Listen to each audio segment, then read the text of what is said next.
respected professors, members of Sangha and distinguished guests, and our Dhamma friends, very good afternoon. I am Dhamma, a BA first year student at the Faculty of Buddhism. Right now, I am deeply honored to stand here to present the teachings of the Buddha. I would like to express my profound gratitude to the MSM Education Subcommittee for giving me this opportunity to talk on the topic, the keys to successful learning Buddha's guidance. This is my table of contents. It can be divided into 3 parts.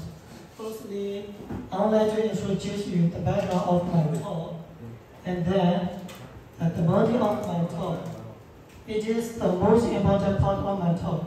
In this talk, I would like to give you the 5 powerful keys to be successful in our learning journey.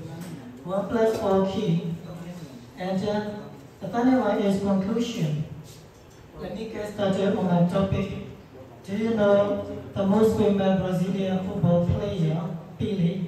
He told, "We all want to be successful, but success is not accident."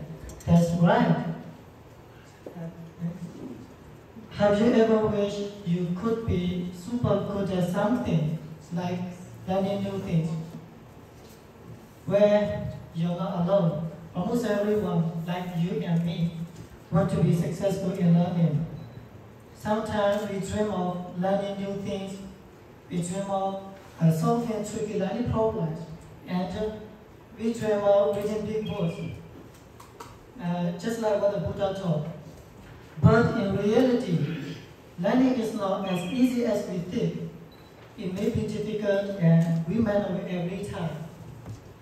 By reading these surveys taken by 96,000 US students across 133 campuses in the 2021 to 2022 academic year, it found that 44% of students reported symptoms of depression dealing with learning failures, and 37% reported anxiety disorders, and 50% reported having seriously considered suicide in the last year. That is why we can find that no one can be easily successful in learning. In my talk, I will present about the successful keys of learning according to the teachings of the Buddha. The timeless teachings of the Buddha offer invaluable insights for achieving success in our learning journeys. Whether you are a student or a lifelong learner or someone simply seeking for wisdom, exploring how Buddha's advice can make our learning better is something worth checking out. Nowadays, we are facing with so many difficulties concerning with learning, and there are more important things to learn. Sometimes it is very difficult to decide what to learn, and that can make us feel worried. As a result, we feel nervous about our choices and become lazy without being able to learn anything effectively. Similarly, at the time of the Buddha, there was a very similar problem to that case. In the Inyatara Bhikkhu Buddha in Dhamma, a certain bhikkhu, he felt unhappy and to keep his mind free in sasana because of so many rules and regulations already laid down by the Buddha. As a result, he requested to the Buddha, he wanted to keep out of the sasana. But the Buddha instructed him like that. A wise man should guard his mind, for a guarded mind brings happiness. Therefore, a guarded mind is the only thing that he needed to practice. Like the Buddha said, by carefully practicing and guarding our wavering mind, we can not only control and do our best in our learning journey, but also manage and perform our potentials in classes. Additionally, the Buddha also taught what kind of mind we should cultivate and practice, firstly before learning anything. According to Sariputta Theravada in Dhamma, Asari Saramatino Sarita Saratasino, Disaranadiki Chandivicha Sankapakota. They believe that things are not valuable. Such kind of people can never get the real essence of those things because they hold the wrong views. It is very true. When we don't value the subjects we have chosen to learn, we will not know the value of opportunity in our learning. For example, just as a deer sees a ruby, but just only a little grass. Yes, that is why we can realize that the more we know the value, the more we passionate our subject. The more we passionate our subject, the more effort we make. After that, I would like to talk about finding 4 main keys to successful learning. In the Tariya Pitaka commentary, page 19, there are 4 kinds of practice or effort to achieve success, not only in our learning journey, but also in our life, full of challenges. What are they?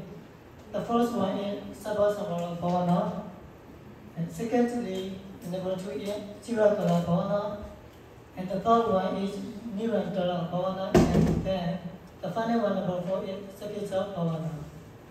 I will explain you these 4 kinds of bhavanas one by one. First of all, Sabbasamara Bhavana. Sabbasamara Bhavana means no remain effort, only one effort.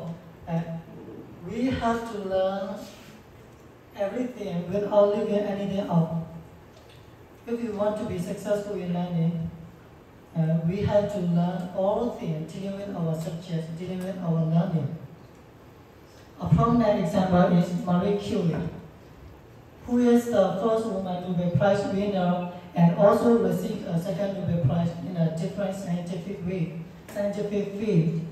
According to the biography of Madame Curie, written by her daughter Eve Curie, she never missed even one lesson on her high school student life. That's why, if we want to be successful in learning, we have to learn everything without leaving anything out. And the second one is Tirakala Bhavana. It means long time effort, but not short time. We should be patient and keep constant learning, no matter how much it takes. By learning consistently with long time, we will deserve to be successful in learning. Not only in our learning, but also in our life. When we are doing something, maybe we study or we practice or we are doing business, we have to make effort with long time. For example, from the middle of 1990s to nowadays, one of the world famous individuals known for his continuous learning and dedication over 25 years, Elon Musk.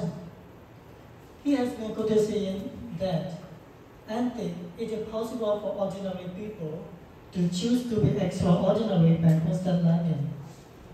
That's why you may be ordinary people, I also may be ordinary people.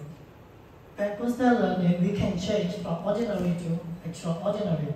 That is why we can succeed by constant learning. And the third one is Nirantara Bhavana. It means trying with non-stop effort to be accomplished until the rest of his life without giving up but with perseverance. No one can deny that. For example, the most dedicated person is Thomas Alva Edison. And no one can deny that his non-stop effort makes him successful. By reading his book, I have no faith, I just found 10,000 ways that will work. And that is when we can realize that his non-stop effort makes him successful. Yes, the final one is Sakita Bhavana. It means learning with a respectful effort for each and every single word, regardless of its size. Right, that's right. If we want to be successful in learning, we have to respect our subjects. We have to respect our learning. If we are students, we have to respect our student life. If we are business people, we have to respect our business. For example, a historical figure is Mahatma Gandhi. Although Gandhi is a main leader in political rule, his emphasis on spinning critique and symbolizes his respect for every task, promoting self-reliance and dignity of labor in the Indian independence movement. Therefore, Sakhisabandha also plays a significant role in our successful learning journey.